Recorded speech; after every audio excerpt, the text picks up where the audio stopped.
வணக்கம் மக்களே! இன்றைக்கு நாங்க என்ன பார்க்க போறோம்னு சொல்லி பார்த்தீங்கன்னு சொன்னா, இறைச்சி வகைகள். எனக்கு வந்து ஸ்பெஷலா கோழி தான் பிடிக்கும். ஸோ அந்த செக்ஷன் இன்றைக்கு பார்ப்போம். பேருந்து மற்றதுகள பேந்து அப்போ கொஞ்சம் கொஞ்சமா பார்க்கலாம்.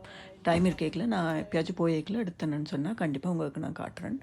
இப்ப இங்க நீங்க பார்க்குறது வந்து கோழியோட ஒவ்வொரு பார்ட்ஸும் இருக்கு. கை இருக்கு, கால் இருக்கு, இதயம் இருக்கு, ஆ ஈரல் இருக்கு. அந்த மாதிரி நிறைய இது ஃப்ரை பண்ணி வச்சிருக்கிறதும் இருக்கு. நிறைய தனியா சாதம் மட்டும் இருக்கு. அந்த மாதிரி. எங்களோட ஊர்ல பார்த்தீங்கன்னு சொன்னா, ஊர்கோழி, போட்டுக்கோழின்னு சொல்லி எல்லாத்தையும் போட்டு தள்ளுறது. ஆனா இங்க வந்து வெளிநாட்டுல பாய்லர் கோழி தான். ஊர்லயும் பாய்லர் கோழி தான் இருக்கு. இல்லைன்னு இல்ல.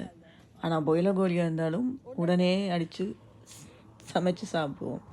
இங்க பேக்கெட்டோட இருக்கிறத தான் எடுத்து சாப்பிட வேண்டியதா கிடக்கு. இதான் வெளிநாட்டு வாழ்க்கை.